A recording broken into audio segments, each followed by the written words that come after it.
O exercício corporal é bom, porém o exercício espiritual é muito mais importante e é o revigorante para tudo que você faz. Portanto, exercite-se espiritualmente e empenhe-se em ser um cristão cada vez melhor, porque isso o ajudará, não só agora, nesta vida, mas também na vida futura. 1 Timóteo, capítulo 4, versículo 8. Deus providencia tudo, né? Eu tô aqui fazendo a caminhada aqui, que tá aqui, ó. A lateral aqui da rua. E o dog com sede. E a caminhada ainda vai ser longa. Glória a Deus. Vamos? Junto? Isso, garoto. Tem um texto na Bíblia. Tô preocupado de gravar aqui e não dá aqui o vídeo e etc. Dá problema depois, porque já aconteceu isso antes. Eu não limpei aqui, não tirei alguns vídeos que vão ser publicados, etc. Vamos ver se eu consigo ser rápido nessa parte. Tem um texto na Bíblia que diz que o exercício corporal tem pouco proveito, mas no original está escrito que tem muito proveito. O exercício corporal físico é bom. E tem uma tradução que diz que tem pouco proveito. Então, assim, eu estava conversando com o irmão sobre isso. Aí falando que o texto, fora do original, está falando de pouco proveito, já no contexto negativo do exercício físico. Aí ele querendo me convencer que não é isso que o texto estava falando. Que o exercício corporal tinha proveito, ainda que era pouco. Não estava falando que não tinha proveito, mas que o proveito que tinha era pouco. Mas no original, não está falando que é pouco. Pouco já é diminutivo. Pouco já está diminuindo. A própria palavra fala pouco. Se tivesse baseado no texto original, eu estaria falando: o exercício corporal tem muito proveito. Mas tem algo muito mais importante, que é o exercício espiritual. Exercícios que contribuem para o fortalecimento espiritual, a salvação da nossa alma em Cristo Jesus, como único Senhor e Salvador. Aí eu estava explicando isso para ele. Interessante que ele deu até um contexto lá, ele veio dar um exemplo, ele falou para mim assim: imagine se alguém fala, Wesley, que você tem pouca beleza. Eu falei: tá errado. Eu não tenho pouca beleza, eu tenho muita beleza. Imagine você falar para sua esposa, eu conversando com ele, e você chega na sua esposa e fala: você tem pouca beleza. Eu falei: você não estaria nem casado hoje. Agora, se você fala para ela: você tem muita beleza, aí é outra coisa. Então, quando o texto fala pouco proveito, está diminuindo. Agora, se você fala tem muito proveito, aí realmente você está valorizando o exercício corporal, exercício físico. E o texto mais próximo do original é que tem muito proveito, é algo bom. Mas tem algo muito melhor, que é Cristo como único Senhor e Salvador da alma. Porque o exercício físico, corporal, é terreno, então é passageiro. Mas a salvação da alma, a fé em Cristo como único Senhor e Salvador que Ele é para sempre. Então o exercício corporal é muito melhor do que o exercício físico.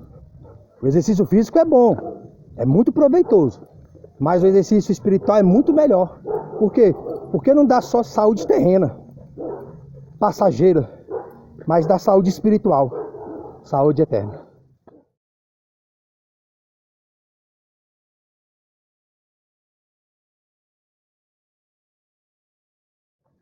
Teve um tempo na minha vida, quando eu comecei a buscar a Deus, que eu trabalhava, né, nessa época, mas eu sempre busquei manter minha vida de treino, de corrida, de musculação. Sempre gostei de malhar, treinar na rua. fazer barra, paralela. Quando eu fiquei maior de idade, por volta dos 20 anos, dos 19 para os 20, foi que eu fui impelido a batizar, a congregar, a fazer parte da igreja. Mas eu continuei mantendo minhas atividades esportivas até os dias atuais, graças a Deus. Se eu entrasse no trabalho 8 horas, eu acordava, levantava mais cedo, eu orava, lia a Bíblia, cantava uns hinos, depois eu saía para correr, 15 minutos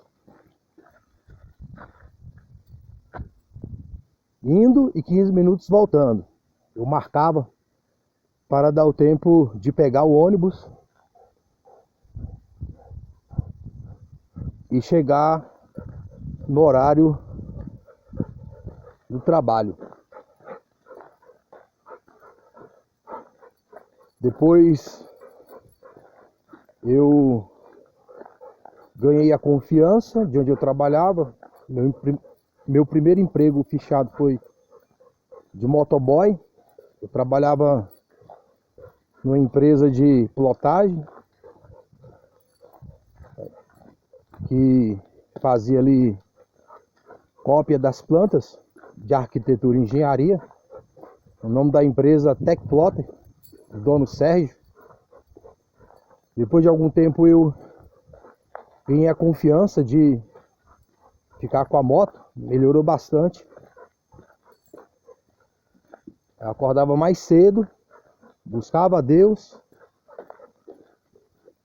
orando, lendo Bíblia e cantando hino. Eu fazia tipo um mini culto. Aí corria, chegava, tomava café, pegava a moto e ia pro serviço. Quando eu saía do serviço, eu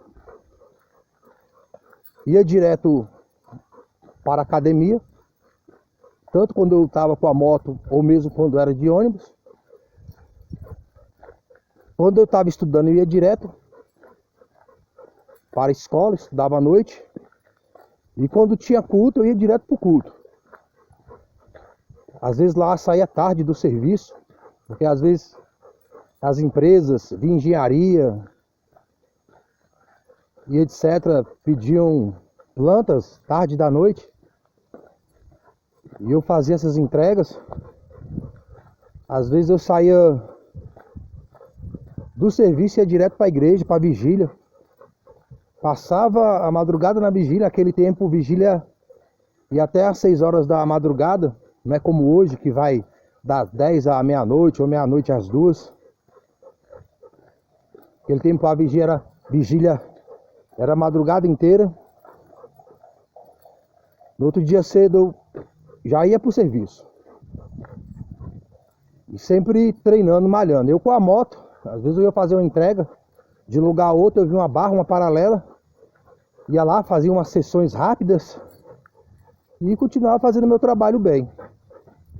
Tudo que era mais exigido pela empresa, eles contavam comigo, porque eu tinha mais agilidade, mais eficiência para fazer as entregas, tanto pilotando como atendendo os clientes. Então, clientes novos, etc., sempre ficava a minha responsabilidade. Aí, quando era o dia da minha folga, eu tinha mais liberdade para fazer o treino. Acordava cedo, buscava Deus, orava e etc. Quando eu estava na empresa que não tinha entrega, eu estava sempre lendo a Bíblia, buscando a Deus, pregando Cristo como único Senhor e Salvador, de uma forma muito natural para mim. Naquela época eu não tinha nem entendimento que pregador fazia sucesso, ganhava dinheiro, esse meio gospel, onde eu batizei e não tinha essa visão que tem nas Assembleias de Deus, que depois Deus me levou para congregar em Assembleia de Deus e eu percebi que havia esse contexto, há esse contexto, E pessoas, entre aspas, são inspiradas, buscam a Deus para estar nesse contexto aí de popularidade, dinheiro e tudo mais.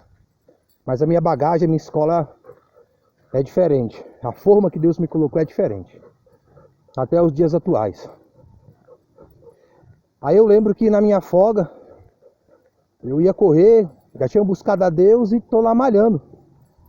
Nas barras e nas paralelas. Aí passava uma moça da mocidade, de onde eu congregava. E como que Deus me falava, que depois eu percebi que foi Deus mesmo. E a gente aprende a ouvir a voz de Deus. Você aprende a discernir o que é o Espírito Santo e o que não é. Samuel era um jovem que tinha temor de Deus, mas ele não tinha discernimento da voz de Deus. Depois ele aprendeu a ouvir Deus. Depois vocês podem estudar a história de Samuel, do profeta Samuel.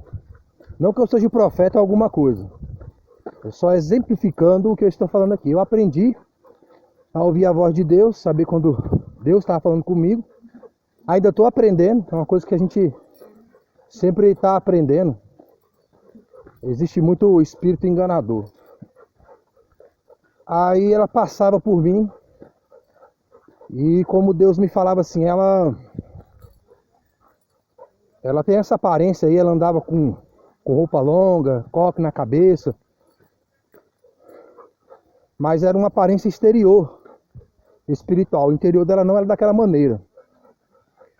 Eu não estou falando que é errado as vestimentas dela, o comportamento dela e etc. Tem gente que conhece uma pessoa que dá mau testemunho, aí vai falar da roupa da pessoa, mas o que tem que tirar não é a roupa. O que tem que tirar é o mau testemunho. Às vezes a pessoa tem uma língua grande, aí a pessoa vai falar da saia comprida. Tem que cortar é a língua, não é a saia. Às vezes a pessoa tem mau testemunho, aí a pessoa quer falar do cabelo comprido. Tem que tirar é o mau testemunho. Tem que tirar é a língua grande. Não tirar o vestido comprido, o cabelo comprido e etc. Então, algumas pessoas veem esse contexto e depois querem contextualizar para seus próprios deleites, suas próprias vontades, suas próprias concupiscências. Então o problema não está no vestido comprido, no cabelo comprido, está no mau testemunho, está no pecado, na iniquidade, na falsidade, etc. É isso que tem que sair dos corações. E Deus me mostrava que ela me julgava por estar treinando e malhando. Ela nem falava comigo, passava assim, mas ela sabia que eu estava lá treinando. Mas não falava comigo nem nada. Aí teve uma situação, os jovens foram me visitar na minha casa, e essa moça estava no meio.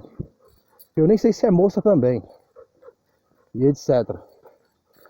Mas ela foi.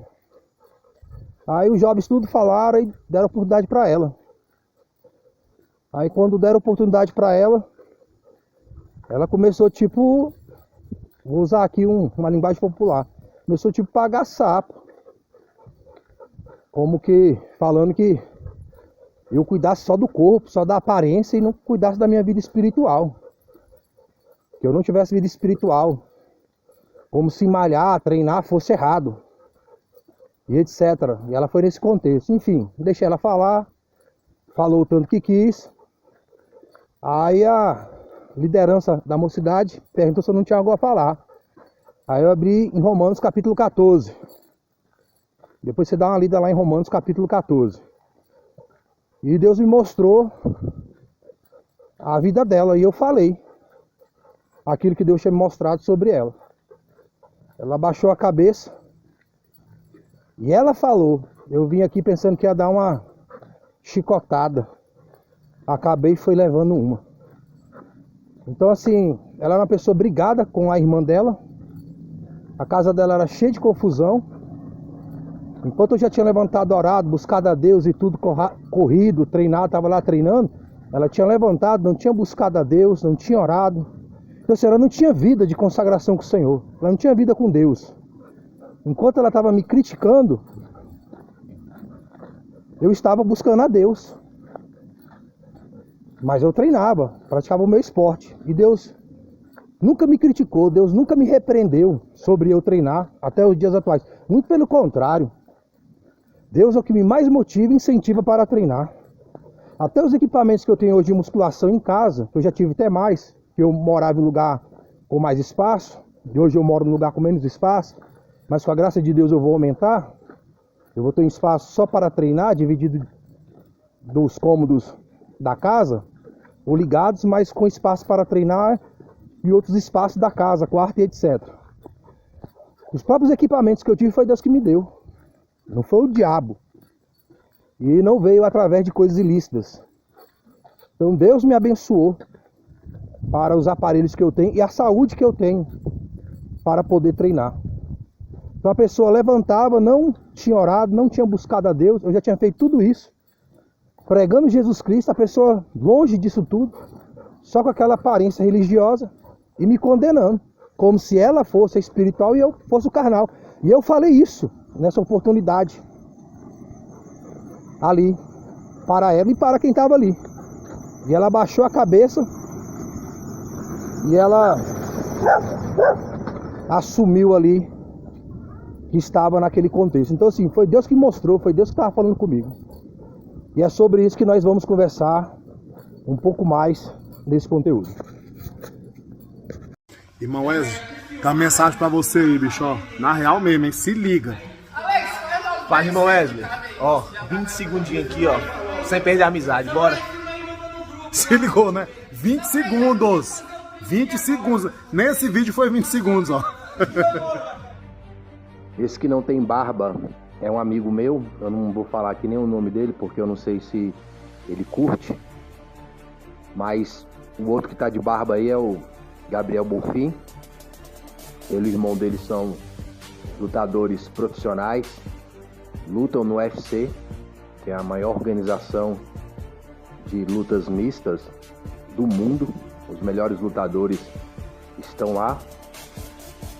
Eu comecei a praticar a luta muito cedo, né? Desde criança. Sempre fui inspirado a estar me exercitando, estar bem condicionado fisicamente, também mentalmente. Eu acredito bastante na prática esportiva. Eu acredito realmente que pode contribuir para que os jovens tenham uma vida mais lúcida, afastada principalmente dos vícios, da criminalidade, porque o esporte ele exige disciplina no comer, no deitar, no dormir. Então a disciplina do horário ela é muito importante. Existe uma disciplina física de treinamento, de exaustão, de movimento, de repetição e também um condicionamento intelectual, mental, porque hoje no combate não é só a força física nem a habilidade técnica, mas a inteligência de saber usar suas habilidades no momento adequado. Há uma estratégia, há um estudo em relação ao combate, a sua performance e a performance dos seus adversários. Eu acredito que pode contribuir para uma geração mais saudável. Não é a solução para os problemas da alma humana, não é a solução para os vícios e tantos outros problemas que atingem a juventude e pessoas. Mas eu acredito que é uma ferramenta que Deus pode usar para contribuir para que a pessoa tenha uma vida mais digna consigo mesma e com o seu próximo. Um atleta que está numa pegada de entendimento profissional, ele não pode sair aí brigando com os outros. E as pessoas têm que discernir o que é briga e o que é luta. Briga é confusão. Luta é duas pessoas que treinaram, foram condicionadas e orientadas para uma performance, para sobressair sobre o outro lutador. Existem regras e existe uma condição para que o atleta possa participar daquela organização e competir. Se ele for um lutador briguento, cheio de confusão e etc., geralmente ele não vai poder fazer lutas e ser aceito. Se a pessoa se envolve com criminalidade, bandidagem, e etc, etc, a pessoa não vai poder performar no contexto profissional, ele não vai poder lutar. Então luta é uma coisa e briga é outra. Então o lutador, ele combate para sobressair sobre o seu adversário com as suas habilidades adquiridas com bastante esforço e bastante treino. Eu acredito que são ferramentas que uma boa orientação, uma boa instrução pode abençoar vidas, mas a solução para todos os problemas de jovens, adolescentes, no geral de pessoas, é Cristo como único Senhor e Salvador da alma.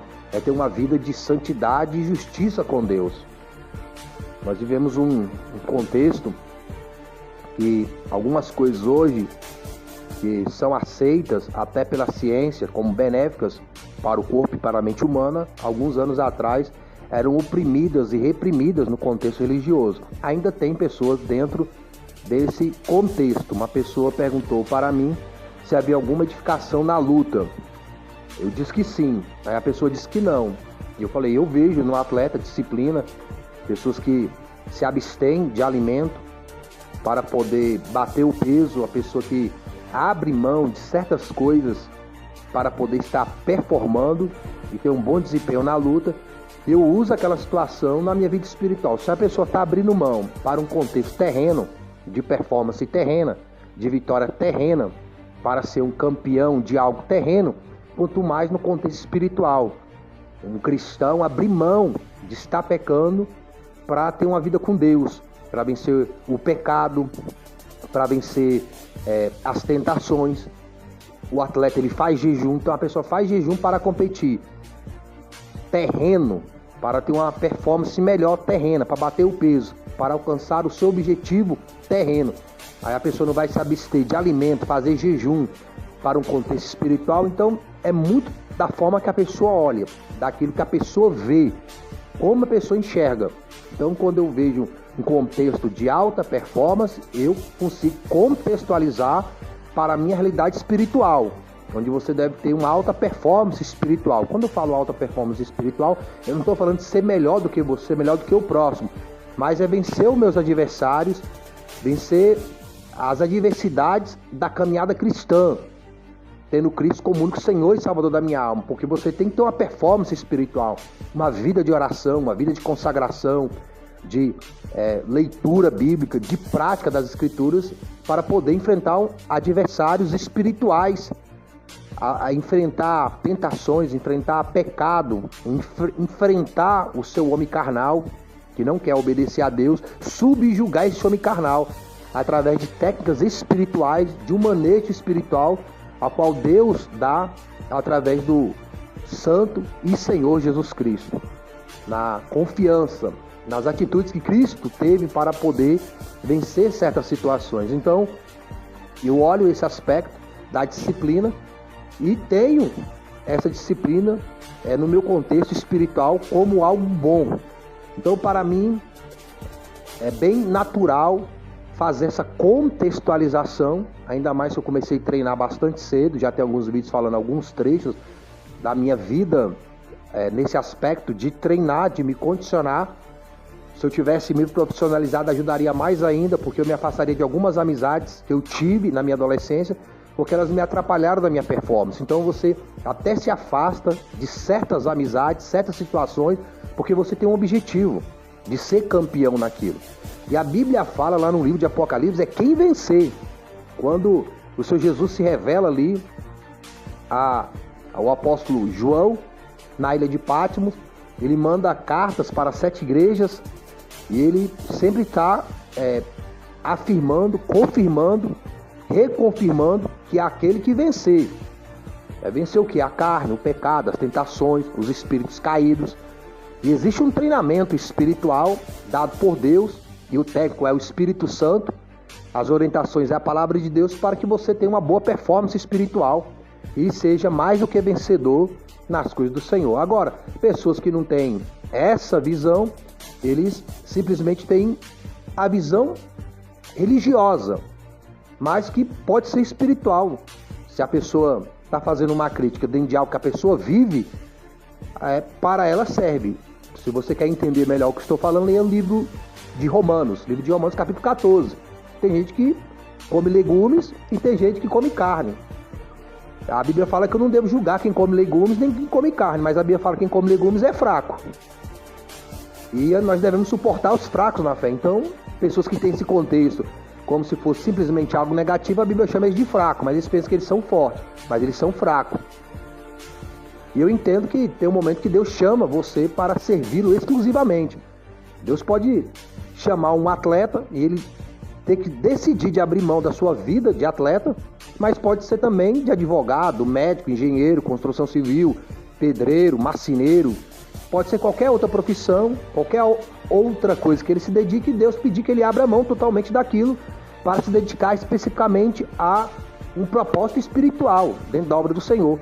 Mas nem todo mundo tem esse chamado. Algumas pessoas não foram chamadas especificamente para ter uma vida ministerial nesse aspecto. Alguns vão frequentar igrejas, vão continuar nos seus trabalhos, vão continuar nas suas atividades, que não seja pecado, que não traga escândalo, e vão servir a Deus. Outros, Deus pede exclusividade porque Deus tem um propósito. Tem pessoas que se gabam de orar 4, 5, 6 horas. Isso é graça. Aquilo ali é o chamado que a pessoa tem. Outros têm um chamado para orar 2 horas por dia, outros 4 horas, 6 horas, outros 10 horas, 1 hora, outros 5. Independente. É aquilo que Deus te chamou para fazer que é importante. Então as pessoas muitas vezes querem transmitir ao outro aquilo que Deus transmitiu a elas mesmas, e muitas nem vivem aquilo. Então a pessoa quer falar de algo que o outro deve viver, mas ela mesma não vive. Eu conheci uma pessoa, conheço, o irmão foi deixar algo lá na congregação, onde eu congrego, o irmão estava de bermuda. Ele nem entrou no pátio da igreja, do lado de fora, ali dos portões para fora, ele chegou a estar de bermuda. O irmão criticou ele porque ele estava de bermuda. Mas esse irmão que criticou ele usa camisa de time de futebol. Aí já tem outro que critica ele porque usa camisa de futebol. Aí teve o outro que já criticou o outro porque gosta de luta. Mas esse que criticou o gosta de luta estava passando cola na prova de instrução teológica. O outro critica o outro porque assiste luta de MMA, assiste esporte de combate. Mas esse que critica quem assiste lutas, esporte de combate, assiste futebol. Aí o que não assiste futebol e assiste luta, critica o que assiste futebol. O outro critica o outro porque assiste basquete, vôlei, mas outro critica porque gosta de correr, de andar de bicicleta, de nadar, e tudo isso não edifica. Depende de como você está usando isso prático para a sua vida espiritual. Se você é sincero naquilo que você critica, não só no seu ponto de vista, mas no ponto de vista do outro também. Porque se você não tem capacidade de fazer essa autoanálise, se aquilo que você critica não serve para você primeiro, é melhor não criticar. A pessoa está fazendo uma crítica onde serve para ela primeiro. Então é uma incoerência ao criticar o outro, onde você também tem coisas a serem criticadas. E pior, dentro do mesmo contexto. Então a pessoa, quando olha um combate, ela olha uma briga. Ela não vê que tem todo um trabalho em cima daquilo ali para formar um atleta, e a construção não somente física dele, mas psicológica. Geralmente os atos de agressão que se tem na sociedade, de violência contra a mulher, contra o próximo, não são de lutadores. É claro que se aparecer um lutador, se destaca mais, mas não é só de lutadores. A maioria das violências que acontecem na sociedade é de pessoas que nem lutam, pessoas que ficam tomando pinga, cachaça, pessoas que estão nos vícios, que têm uma vida longe da prática esportiva. Se nós formos fazer uma pesquisa, vai se constatar que a maioria das violências é para pessoas sedentárias. Os maiores atos de violência são para essas pessoas, mas só que quando é um lutador, porque também comete pessoas nesse meio, tem maior destaque, é como questão da raça Pitbull. Tem várias agressões de dog de todas as raças, até vira-lata. Eu tenho um conteúdo no meu canal de 2 cachorros sem raça que matou criança. Mas não tem tanto destaque como se fosse um Pitbull. Mas tem dogs pequenos que também fazem agressões gravíssimas às pessoas, mas não é divulgada, não tem tanto destaque como Pitbull. Então tem pessoas que ela tem uma aversão àquilo porque está nela. Ela não tem o hábito do esporte, do treinar. Ela não tem disciplina para aquilo, então ela vê algo como algo negativo. A pessoa não tem entendimento daquele assunto. Tem outro atleta que está vencendo no UFC. Ele campeão de 2 categorias no UFC, mas ele já vem campeão de um torneio chamado Glory. Ele campeão por 2 vezes também. E entrou no UFC, se tornou campeão de uma categoria, de outra categoria. Ele começou a treinar com 21 anos de idade e veio do alcoolismo. Ele até os 21 anos de idade é alcoólatra. E hoje é uma referência no meio esportivo. Realmente uma grande bênção. Isso para pessoas como eu que conseguem enxergar dessa maneira. Mas se outra pessoa enxerga de forma diferente, eu respeito. Ainda que eu não seja respeitado na forma que eu vejo o combate, a luta em si de profissionais, de artes mistas ou de uma outra modalidade de combate, ou mesmo no contexto de manejo de dog preparado para adversidades de combate necessário do dia a dia. Então a pessoa vê um manejo de guarda e proteção, de combate para o animal, a pessoa vê errado. Porque ela está vendo só no contexto como se fosse um cachorro prejudicando uma pessoa, entre aspas, inocente. Mas quando você faz um manejo de guarda e proteção do animal, você está ali trabalhando o animal para ele lutar, combater realmente quando necessário. Ele é preparado, ele é treinado para situações de necessidade, onde o dog precisa fazer agressão, o dog precisa ter guarda, o dog precisa ter uma proteção para si próprio e para o seu dono. E é isso que o canal aborda também aqui, a respeito de manejo, que o dog ele precisa combater quando necessário, mas ele tem que ter um bom comportamento, do senta, do junto, do vir quando chamar, do solto que está mordendo. Não pode ser um animal descontrolado, como o lutador que faz agressão, ele vence o oponente e ele ainda quer continuar agredindo a pessoa no chão.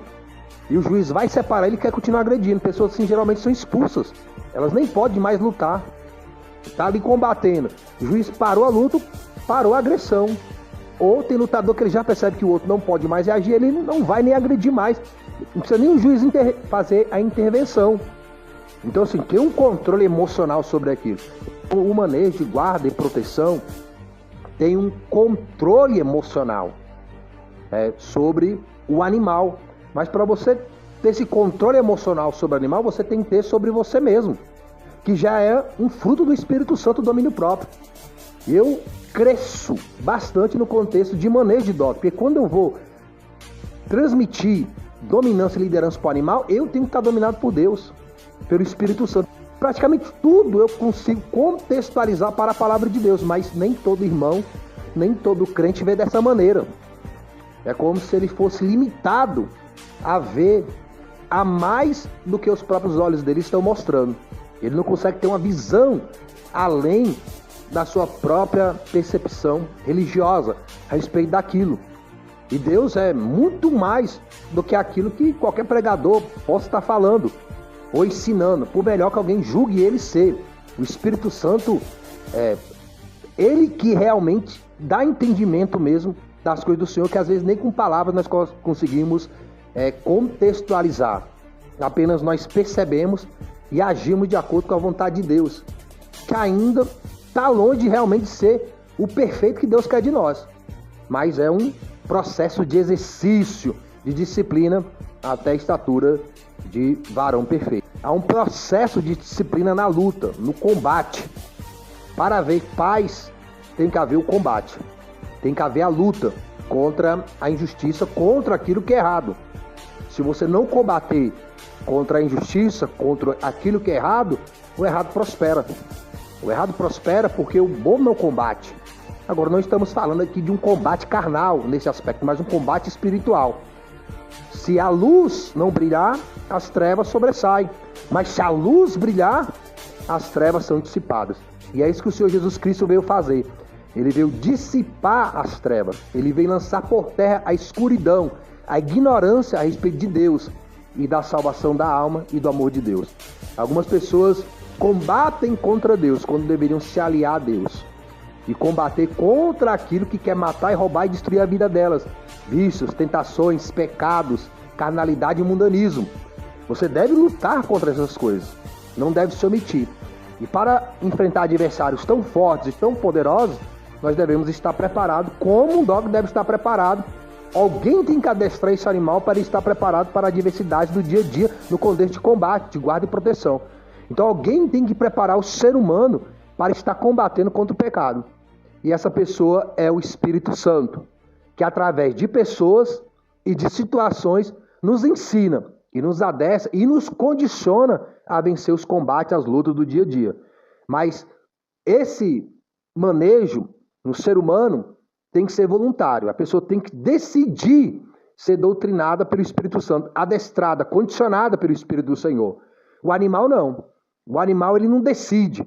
Você impõe sobre ele através de técnicas de liderança e dominância, que ainda inspira o cachorro a ter prazer no manejo, no adestramento, no treinamento, no exercício. Mas o animal não tem discernimento do certo e do errado. Nós temos esse discernimento.